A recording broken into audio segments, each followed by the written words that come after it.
আমরা এমন একটা জায়গায় নামে এসেছি যে আমাদেরকে এখন যে কেউ ফুটাই দিতে পারে। এই যে কয়েকদিন আগে জিম্বাবুয়ে আমাদেরকে টেস্ট ম্যাচ ফুটাই দিল, আর আজকে আরব আমিরাত 206 রানের টার্গেট আমরা দেওয়ার পরেও আমাদের এই ম্যাচটা আজকে ভাই আপনার সাথে আমি কিছু যোগ করতেছি। বাংলাদেশ উপরে উড়ুক আর নিচে উড়ুক, যে শ্রীলঙ্কার স্কুল ভিত্তিক ক্রিকেট আছে না, এই যে প্রাইমারি স্কুলে খেলাধুলা হয়, তাদের সাথে যদি বাংলাদেশের দল নামিয়ে দেওয়া হয় 100% বাংলাদেশ।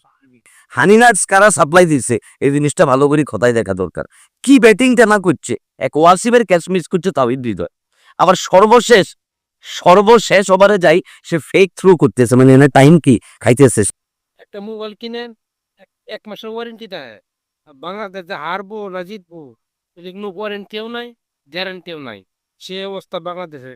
অবস্থা নেই বাংলাদেশে ক্রিকেট এখন এমন একটা জায়গায় পৌঁছে গেছে, নামিবিয়া বলো, উগান্ডা বলো, সিঙ্গাপুর বলো, হল্যান্ড বলো, আমাদেরকে এখন যে কেউ আসলে যে কোনো টাইমে ফুটে দিতে পারে।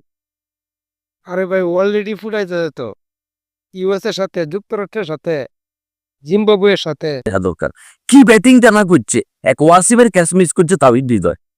আরে ভাই মাহমুদুল্লাহ রিয়াদ, মুশফিকুর রহিম, তামিম ইকবাল যখন জাতীয় দলে ছিল তখন শুনতাম ওরা তো বুড়ো হয়ে গেছে, ক্রিকেট খেলতে পারে না, অথচ 2বার পর পর বিপিএল চ্যাম্পিয়ন হইল।